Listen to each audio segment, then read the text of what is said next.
이재명, 윤석열 두 후보의 초박빙 승부 속에 하루 차이로 엇갈린 여론조사 결과가 나오는 등 안개 속 판세가 이어지고 있습니다. 대선 당일 투표율과 코로나19 방역 문제도 선거 결과의 변수가 될 것으로 보입니다.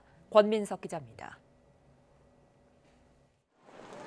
여론조사 기관 4곳이 지난 14일부터 사흘간 전국 성인 1,012명을 상대로 전화 면접 조사를 진행한 결과 윤석열 후보는 40%, 이재명 후보는 31%를 얻어 윤 후보가 오차범위 밖에서 이 후보를 9%포인트 앞섰습니다.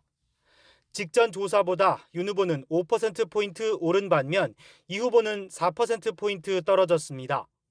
반면 하루 전 발표된 다른 조사에선 두 후보 지지율이 불과 0.5%포인트 차로 집계되는 등 좀처럼 승부를 가늠하기 어려운 상황입니다.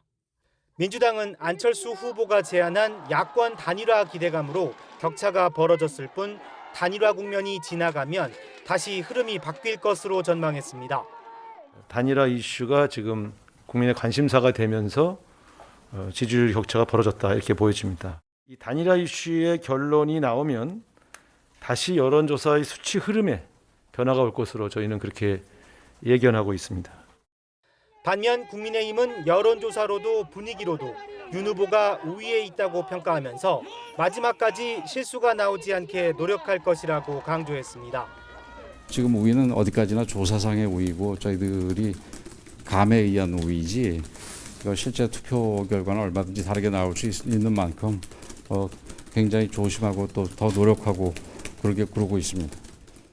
물고 물리는 여야의 네거티브 대리전 공방도 한층 격화했습니다.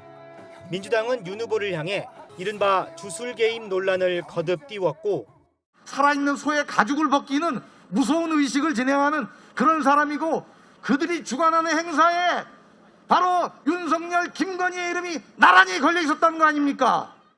국민의힘은 이 후보 옆집에 있는 경기주택도시공사 숙소에서 불법 선거운동이 이루어졌다는 의혹을 새로 제기했습니다. 경기도시개발공사가 이재명 후보 사택 앞에 집을 얻고 합숙소를 얻었답니다. 도대체 우리의 돈으로 그들의 대권 노름에 무엇을 했는지. 이런 가운데 이번 대선에서 반드시 투표하겠다는 유권자가 10명 중 8명으로 집계되고 오미크론 폭증에 따라 정부의 코로나19 방역 대응에 대한 부정적 평가가 상승하는 등 선거 당일 투표율과 코로나 방역 상황도 대선 막판 주요 변수가 될 것으로 보입니다. YTN 권민석입니다.